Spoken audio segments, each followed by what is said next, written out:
Welcome to KPIS. ప్రత్యేకంగా APPSC group 2 mains సంబంధించి ఒక టెస్ట్ సిరీస్ అనేది లాంచ్ చేయడం జరిగింది.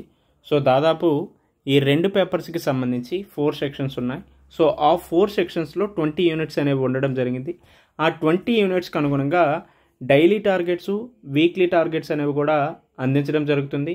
వీటితో పాటుగానే ప్రతి యూనిట్ నుంచి దాదాపు 100 MCQస్ని మీకు అందించడం జరుగుతుంది.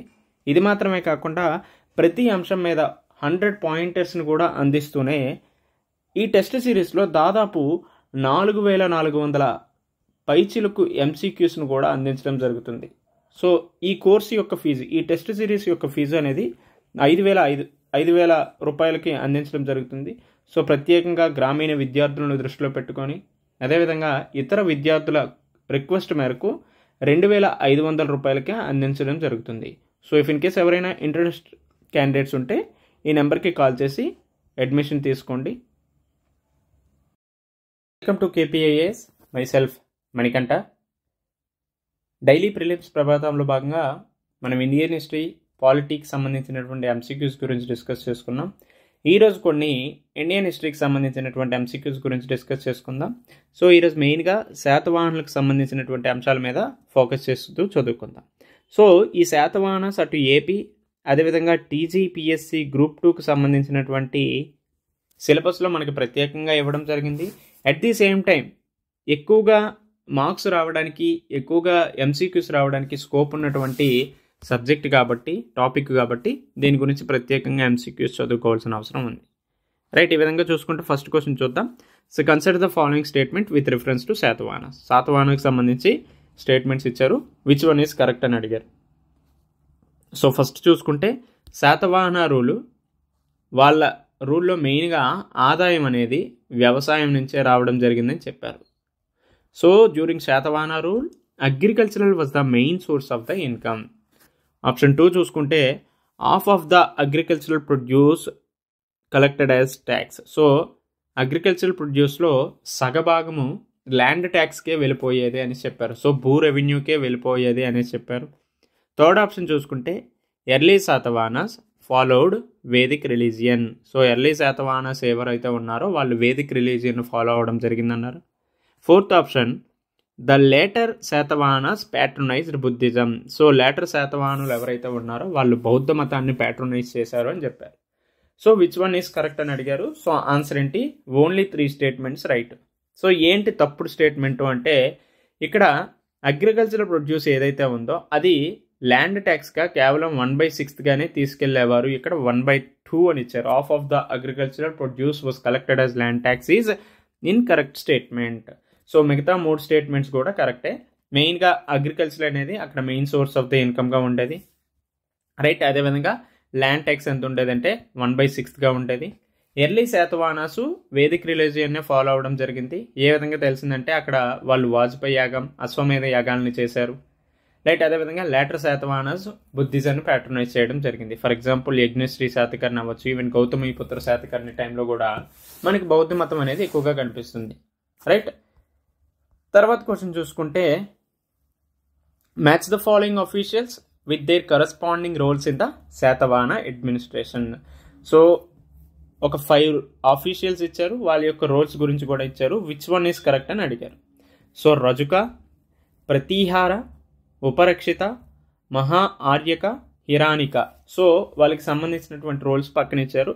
Treasurer, judicial officer, spy, protector of the fortress and judge. So which one is correct అంటే ఆప్షన్ సి. సో రజుక అంటే జడ్జ్ అంట. 2D ప్రతీహార అంటే ఫోర్ట్రెస్ యొక్క ప్రొటెక్టర్. అక్కడ కోటలు ఏవైతే ఉన్నాయో వాటిని రక్షించే వాళ్ళని ఏమంటారంటే ప్రతీహార అని పిలుస్తారు. ఉపరక్షిత అంటే జ్యుడిషియల్ ఆఫీసర్స్. ఉపరక్షిత అంటే ఎవరమ్మా? Judicial officers. అదేవిధంగా మహా ఆర్యక అంటే ఎవరు? స్పైస్. గూఢచారుల్ని మహా ఆర్యకాలు అని పిలిచేవారు.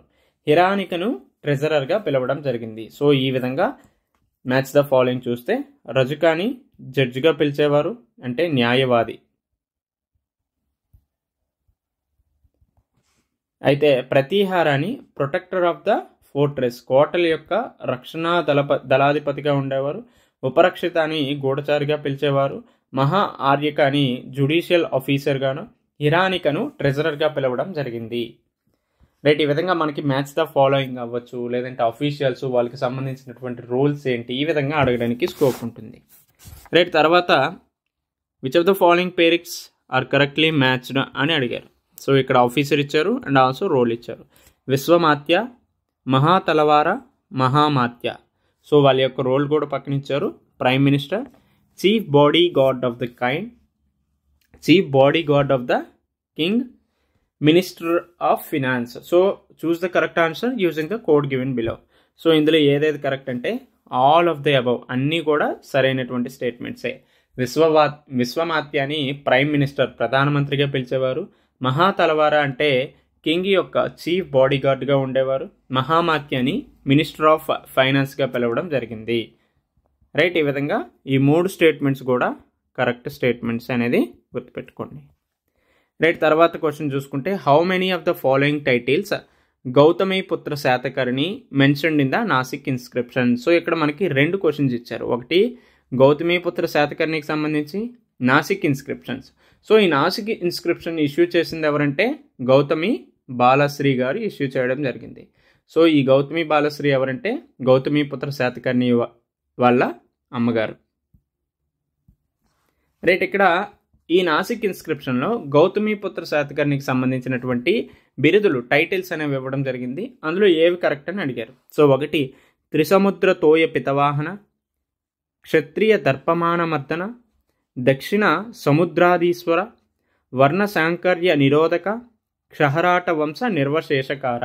సో ఈ విధంగా అన్ని టైటిల్స్ కూడా గౌతమిపుత్ర శాతకర్ణివే. At the same time Nasik ఇన్స్క్రిప్షన్లో ఈ 5 టైటిల్స్ గురించి కూడా ఉండడం జరిగింది.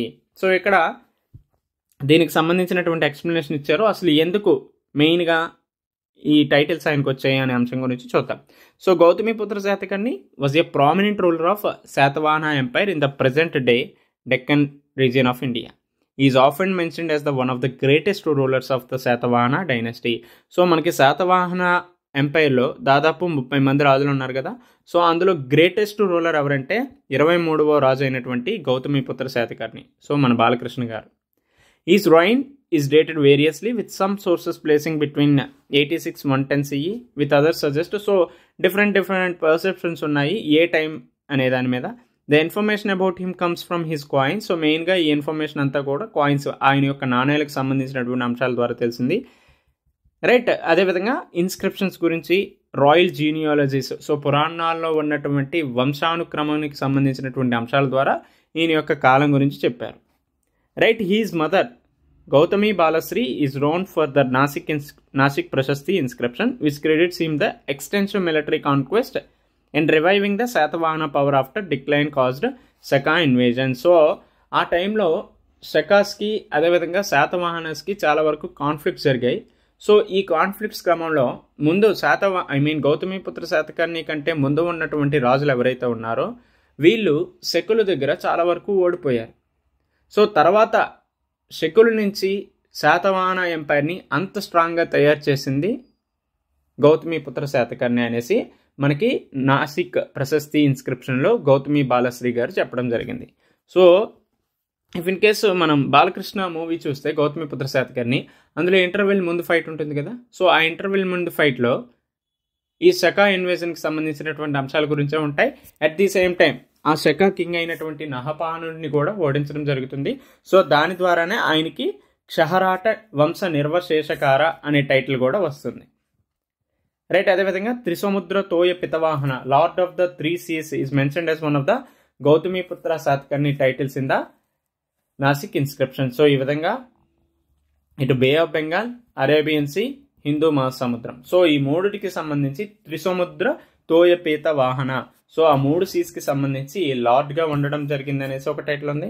And also Kshatriya Darpamana Mardana, so is the destroyer of the pride of Kshatriya. So ఎందుకు destroyer of pride of the Kshatriyas అంటే మెయిన్గా శాతవాహనులు బ్రాహ్మణులకు సంబంధించినటువంటి వాళ్ళు. సో అందుకనే ఈయనకి ఈ బిరుదు వచ్చింది. సో క్షత్రియుల యొక్క దర్పమును అణచిన వాడు ఎవరు అంటే గౌతమిపుత్ర శాతకర్ణి. అందుకని ఈయనకి క్షత్రియ దర్భమాన మర్దన అనే టైటిల్ కూడా వచ్చింది. And also Dakshina Samudradhishvara, lord of the southern sea అనే బిరుదు కూడా ఉంది. సో మేజర్గా ఈ డెక్కన్ ప్రాంతం అంతటికీ కూడా శాతవాహనులు చాలా బలంగా స్ట్రాంగ్గా పరిపాలించడం జరిగింది. దట్స్ వై ఈయనకి ఉన్న బిరుదు ఏంటంటే దక్షిణ సముద్ర ఆధీశ్వర. అండ్ ఆల్సో వర్ణ సాంకర్య నిరోధక. సో ఈ సమయంలో వర్ణ సంకరం అనేది ఎక్కువగా ఉంది. దాన్ని కూడా నిరోధించడంలో గౌతమిపుత్ర శాతకర్ణి చాలా బలంగా ఉండడం జరిగింది. అందుకని ఈయనకి ఇంకొక బిరుదు ఏముందంటే ఏక బ్రాహ్మణ అనే బిరుదు కూడా ఉంది. అండ్ ఆల్సో అప్పటి కుల వ్యవస్థలో చాలా వరకు వర్ణ సాంకర్యం జరిగేది, దాన్ని కూడా నిరోధించారు. అందుకని ఈయనకి వర్ణ సాంకర్య నిరోధక, protector of the varna system అనే బిరుదు కూడా ఉన్నాయి. సో ఈ విధంగా ఈయనకు ఉన్న టైటిల్స్ ఏంటి?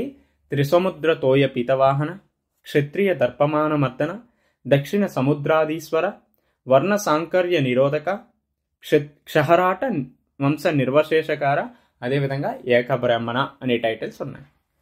రైట్, తర్వాత శాతవాహన కింగ్స్ యొక్క క్రొనాలజికల్ ఆర్డర్ గురించి కూడా చదువుకోవాలి. సో ఇక్కడ శాతవాహనుల యొక్క క్రొనాలజికల్ ఆర్డరే కాకుండా ఈవెన్ మిగతా తర్వాత వచ్చినటువంటి గుప్తుల యొక్క కింగ్స్ ఎవరైతే ఉన్నారో వాళ్ళ యొక్క క్రొనాలజీ ఆర్డర్ గుర్తుపెట్టుకోవాలి. రైట్, అదేవిధంగా ఢిల్లీ సల్తనట్స్కి సంబంధించినటువంటి కింగ్స్ ఎవరైతే సుల్తాన్స్ ఎవరైతే ఉన్నారో వాళ్ళ క్రొనాలజీ ఆర్డర్ గుర్తుపెట్టుకోవాలి. రైట్, అదేవిధంగా విజయనగర సామ్రాజ్యానికి సంబంధించినటువంటి కింగ్స్ ఎవరైతే ఉన్నారో వాళ్ళ యొక్క క్రొనాలజీని గుర్తుపెట్టుకోవాలి. రైట్, అదేవిధంగా మొఘల్స్ యొక్క క్రొనాలజీ, అటు ఎర్లీ మొఘల్స్ లేటర్ మొఘల్స్కి సంబంధించినటువంటి క్రొనాలజీని కూడా గుర్తుపెట్టుకోవాలి. రైట్, ఇక్కడ శాతవాహన కింగ్స్ యొక్క క్రొనాలజికల్ ఆర్డర్ చెప్పారు. So Kuntala Satakarni, Vashishthaputra Shivashri Satakarni, Yajnashri Satakarni, Vijayashri Satakarni. So answer is 1, 2, 3, 4. So first Kuntala Satakarni, ఆ తర్వాత వశిష్ఠ శివశ్రీ శాతకర్ణి. ఈయన గౌతమిపుత్ర శాతకర్ణి యొక్క కొడుకు. సో వశిష్ఠపుత్ర శివశ్రీ శాతకర్ణి, ఆ తర్వాత Yajnashri Satakarni 27th ruler. So లాస్ట్గా విజయశ్రీ శాతకర్ణి. రైట్, ఈ విధంగా క్రొనాలజీ గుర్తుపెట్టుకోండి. At the same time Satavahanas king 30 మంది కింగ్స్ ఎవరైతే ఉన్నారో వాళ్ళ యొక్క క్రొనాలజీని కూడా గుర్తుపెట్టుకోండి. సో డైరెక్ట్గా అడగకపోయినా మేజర్గా ఉన్నటువంటి కింగ్స్ ఎవరైతే ఉన్నారో, ఫర్ ఎగ్జాంపుల్ కుంతల శాతకర్ణి అవ్వచ్చు, లేకపోతే హాలా అవ్వచ్చు, గౌతమిపుత్ర శాతకర్ణి, వశిష్ఠపుత్ర శాతకర్ణి, పులోమవి 2, పులోమవి 3 అవ్వచ్చు, యజ్ఞశ్రీ శాతకర్ణి.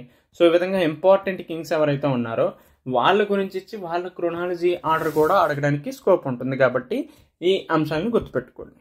రైట్, తర్వాత consider the following statements. The Satavahana adopted centralized administrative system similar to the Mauryas. So మౌర్యలో అనుసరించినటువంటి పరిపాలనా వ్యవస్థ ఏదైతే ఉందో దాన్నే అనుసరించడం జరిగింది శాతవాహనులు. సో వీళ్ళు శాతవాహనస్ ఎవరంటే they are the feudatories of Mauryans. So మౌర్యుల యొక్క సామంతులుగా ఉన్నారు.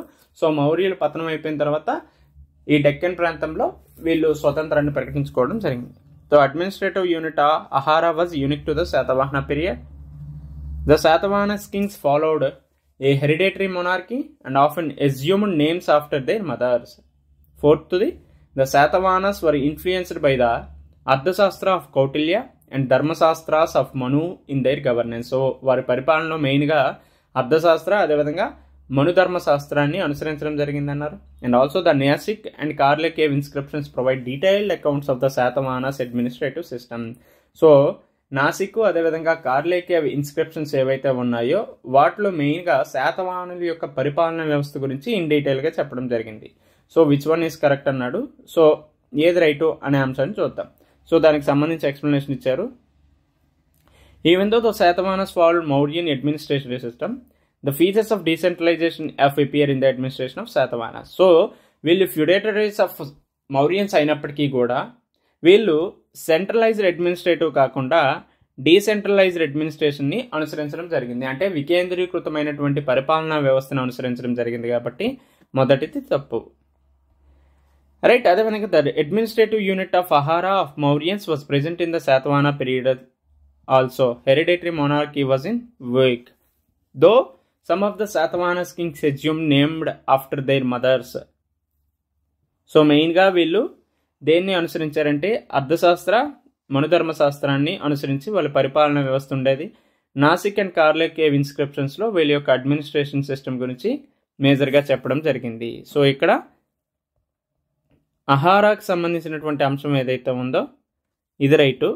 బట్ హెరిడేటరీ అనేది మొనార్కీ అనేది it's in a vague statement, right. ఈ విధంగా ఇది తప్పు. సో 2, 4, 5 అనేవి సరైనటువంటి ఆన్సర్లు.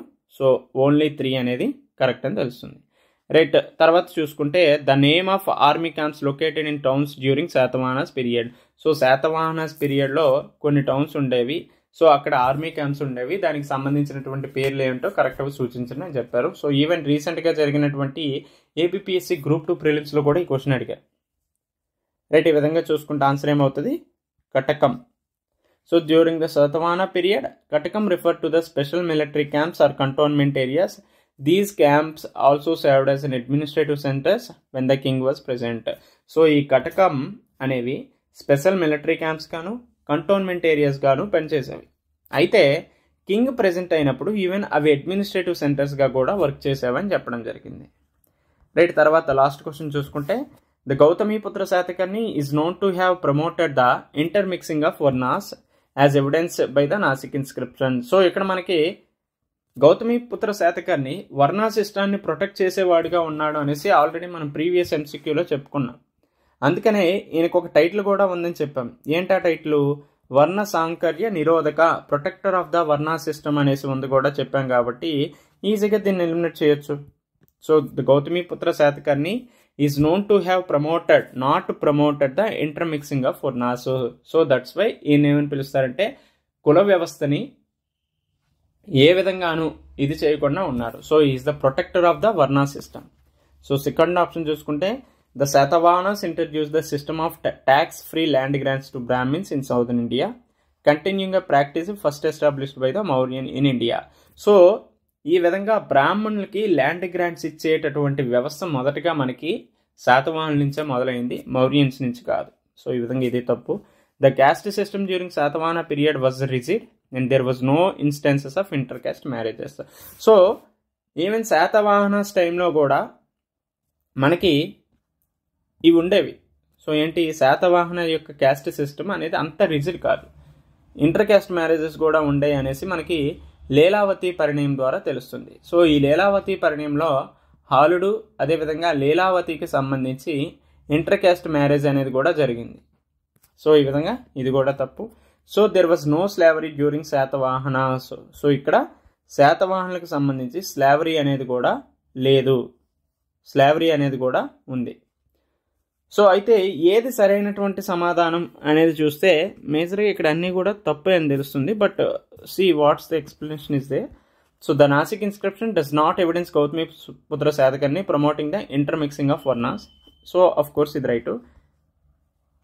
Tax-free land grants to Brahmins. Sadatwana indeed created with the introduction of tax-free land to Brahmins in South India.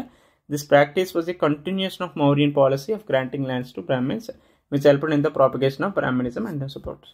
So, ఇక్కడ ఇది సరైనటువంటి సమాధానం అంట. So only one statement is correct. So Sadatwana introduced the system of tax-free land grants to Brahmins in South India, right? And continue ఇది already Mauryans అనుసరించడం జరిగిందట. So ఈ మౌర్యన్స్ అనుసరించిన తర్వాత ఈవెన్ శాతవాహనాస్ కూడా సౌత్ ఇండియాలో ఇదే విధానాన్ని అనుసరించారు అనేసి చెప్పడం జరిగింది. So only one statement right. So ఇక్కడ స్లేవరీ అనేది ఉండేది, సో ఇది తప్పు. And also instances of inter caste marriages are there. So for example Leelavathi Parinayam అని చెప్పాం కదా. సో ఈ విధంగా ఈ అంశాలను చూసుకుంటాం. రేపు ఇంకొన్ని అంశాలతో మనం కలుసుకుందాం. అంటే దెన్ టేక్ కేర్, బాయ్.